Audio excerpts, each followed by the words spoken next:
As armadilhas do poder, a matemática de Deus e a serpente perdeu. Olá, eu sou a Solange Lima, este é o Estudo das Escrituras. Esses são os textos que vamos estudar hoje, começando por 2 Crônicas. O perigo do poder, é sobre isso o estudo de hoje. Após a morte do rei Amazias, que fez um péssimo reinado, o seu filho Uzias senta no trono com 16 anos e reinou por 52 anos. Uzias buscou a Deus, recebeu orientação porque também era muito jovem e tinha ao lado dele Azarias, um sacerdote que o orientava, e desta forma ele seguiu buscando ao Senhor. E por isso Deus o prosperou, ele fez grandes feitos, armou o exército e alcançou fama. Sua fama foi muito longe, porque ele foi maravilhosamente abençoado, até que se tornou poderoso. E quando se tornou poderoso, seu coração, diz o cronista, se exaltou. Uzias cometeu um grande pecado ao Senhor. Ele ousou entrar no templo do Senhor e queimar incenso, algo que somente os sacerdotes da linhagem de Arão poderiam fazer. Isto era uma lei instituída por Deus. Azarias, junto com mais 80 sacerdotes, homens corajosos, enfrentaram Uzias, dizendo que ele não poderia fazer aquilo. E avisaram: sai do santuário porque você pecou contra Deus, e isso não te honrará diante do Senhor. Então Uzias ficou indignado. Ele estava segurando o incensário na mão quando de repente surgiu uma lepra em sua testa. Os sacerdotes todos viram e imediatamente o conduziram para fora, e ele próprio foi em direção à saída do templo, porque percebeu que estava sendo castigado pelo Senhor. Ele ficou leproso até o dia de sua morte.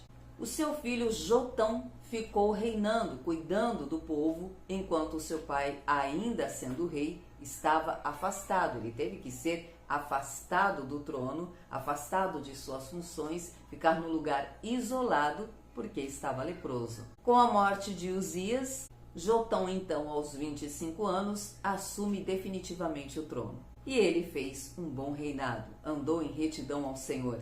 E assim Jotão se tornou poderoso porque conduziu seus caminhos na presença de Deus. Ele reinou por 25 anos e após a sua morte, o seu filho Acás herdou o trono e fez um péssimo governo.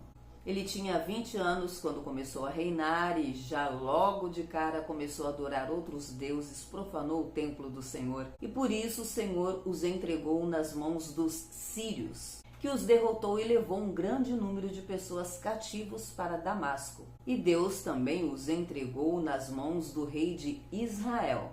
Israel impôs uma grande derrota. Em um só dia, mais de 20.000 homens foram derrotados, foram mortos, porque Judá havia abandonado o Senhor, Deus de seus pais. Os israelitas levaram cativos 200.000 homens. Eles e seus parentes, suas mulheres, seus filhos, também saquearam e levaram grande despojo para Samaria. Mas então levantou-se o profeta de Deus para falar com o rei de Israel. Ele foi ao encontro do exército que voltava de Samaria e disse a eles que o que eles estavam fazendo não era correto.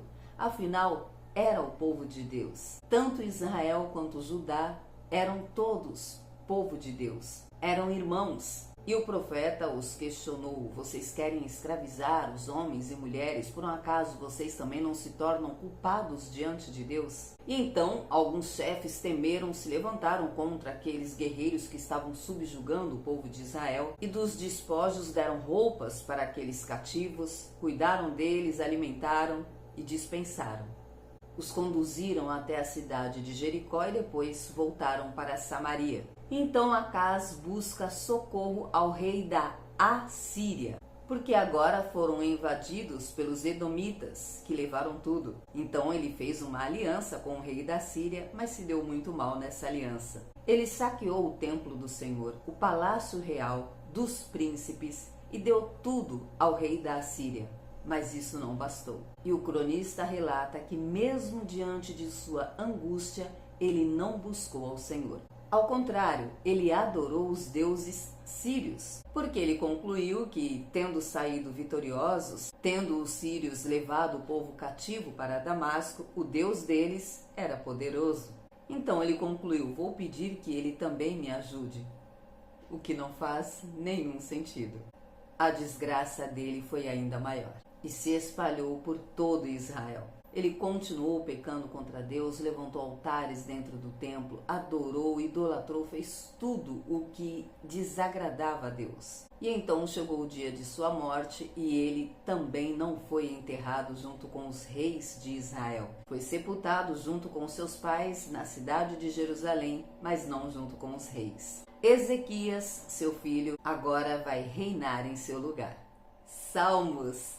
Chegamos ao 4º livro de Salmos, um salmo escrito por Moisés, o único salmo escrito por Moisés. Ele escreveu outros 2 cânticos, mas está no Pentateuco. Porém, o Salmo 90, que inicia o 4º livro de Salmos e vai até o Salmo 106, esse livro, traz o cântico de Moisés falando sobre a brevidade da vida. Ele está refletindo sobre esta matemática de Deus e traz então a sua visão sobre o poder de Deus e o quanto o homem é insignificante. Ele começa dizendo: Senhor, tu és o nosso refúgio de geração em geração. Moisés está deixando claro nestes salmos que sabe que Deus não está conduzindo aquele povo, e ele escreveu esses salmos enquanto estava caminhando no deserto.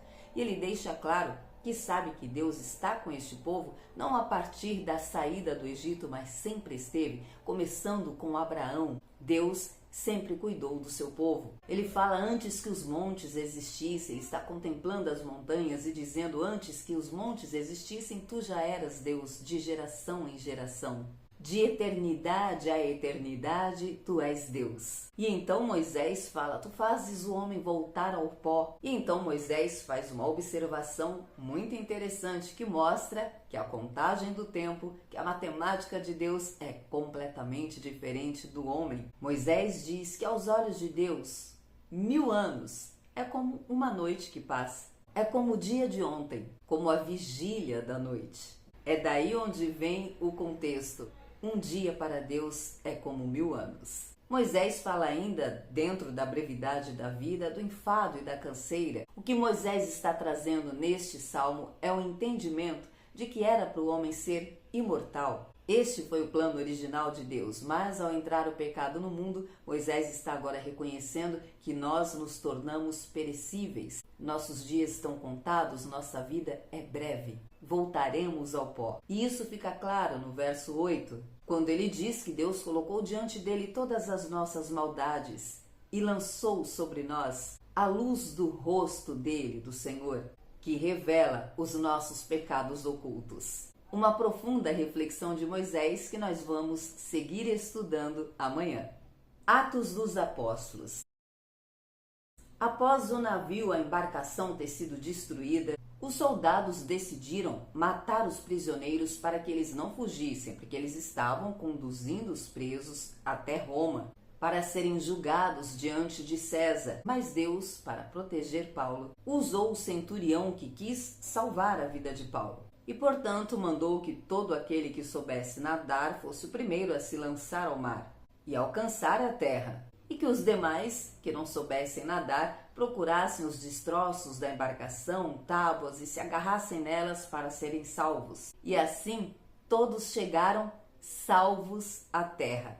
Mas Paulo já havia dito isso, quando ele informou que o Deus que ele servia o apareceu em visão, dizendo que nenhum daqueles se perderiam, que todos chegariam a salvo. Amanhã vamos concluir o livro de Atos dos Apóstolos e vamos saber o final dessa história. Então, até amanhã, se Deus disser que sim.